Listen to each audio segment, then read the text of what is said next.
General Motors is famous for killing the electric car. Funny thing though, the Chevrolet Bolt EV is GM's sixth vehicle to be powered largely by battery. The EPA rates its range at 238 miles on a single charge, claim the $7,500 federal tax credit, and the retail price squeaks under $30,000. Impressive. Chevy wants to call it a crossover. This won't fool anyone. Let's just call it what it is, a very practical hatchback. I'll start with the Achilles heel of the Bolt. The marketing. Have you seen the advertisements for this car? I haven't. It's as if Chevy wants to keep this impressive vehicle a secret. Then there's the name, Bolt, which can be confused with Volt. I'm going to test the estimated 238-mile range. First, a primer on what makes the Bolt Bolt. The electric motor generator with 200 horsepower and 266 pound-feet of torque drives the front wheels. The very large lithium-ion battery is mounted in the floor. On 240 current, it fully charges in 9 hours. The ability to use a commercial DC fast charger to add 90 miles in 30 minutes is an option. With just a single speed, there's no transmission. The L setting adds extra resistance from the motor, which slows the car and sends power back to the battery. This paddle takes it further, adding even more drag and regeneration. Fully juiced, 238 miles looks iffy. The top number is for hypermilers, the bottom figure is guaranteed. Remember, anything that uses electricity cuts into range. Electric cars have a lot of torque off the line. This thing moves. And just like any car, hard acceleration is less efficient. My first trip is simply to burn off miles heading from Seattle to the Washington state capital, Olympia. I'm driving like a normal person. This is one of the harder situations you can put an electric vehicle in because they're less efficient at highway speeds than city speeds. And, hey Siri, what's the temperature outside? It's about 89 degrees outside. Hot. I have the air conditioning cranked. I definitely run into heavy traffic on the way. This slow slog is a good test for the more aggressive regeneration setting. It's pretty dramatic. I have not touched the brake pedal in 10 minutes, just one pedal driving. Bolt is pretty quiet and comfortable on the 70-mile trek, and I reach my destination refreshed. This brings up something to consider. Some state governments offer incentives for electric vehicle ownership, including single occupancy access to carpool lanes and generous tax credits. Washington state offers neither. In fact, like others, it charges an extra fee for EV ownership because it can't collect gas tax on vehicles like this. I have plenty of range left, no anxiety yet, so it's back to Seattle. Stopped at a gas station, not because I need gas, it's because I'm hungry. So much to do today. Pick up the dry cleaning, meet a friend for lunch, and the usual TP run. With all seating usable, there's the same amount of cargo room as a Kia Soul, which is also available as an EV. Under here, there's room for 2 more bundles. The seats are easy to drop, and the floor is perfectly flat. That creates an impressive space, good for a couple bikes, or 15 packs of the 2-ply, counting the 2 below.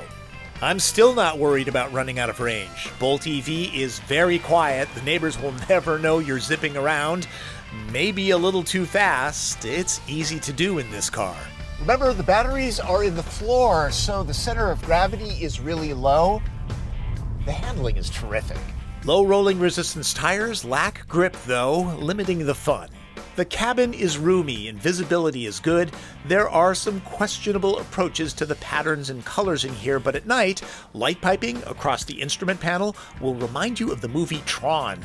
The heated leather seats have a symmetrical design. The entire space is open with many places to stash things away.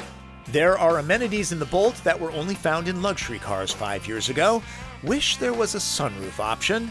There's Android Auto and Apple CarPlay, but you have to switch between the two in the car's menu if your family uses multiple operating systems. The rear view mirror is also a video screen for a very wide view of the back. The plastics are hard but have a solid quality feel to them. Owners that don't care about stats and details can plug and play this car, but it's possible to go deep into the analytics and see why the Bolt is exceeding or not getting the expected range. Not everyone is in love with the styling, I get that, but there are far more polarizing designs out there. I found the Bolt quietly slips through the world without much notice, good or bad. This is a fully loaded Premier model with safety tech like automatic emergency braking and lane keep assist. The retail price is $43,500 before any tax incentives.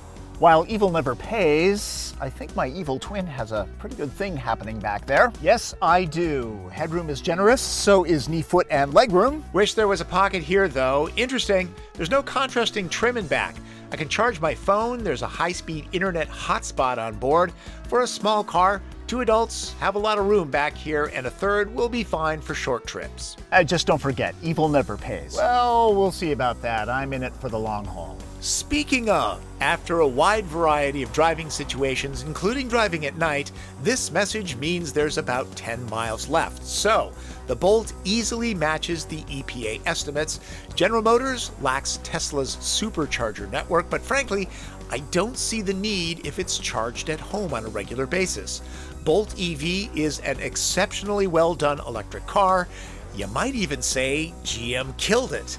Now, if they could just get the marketing team on board.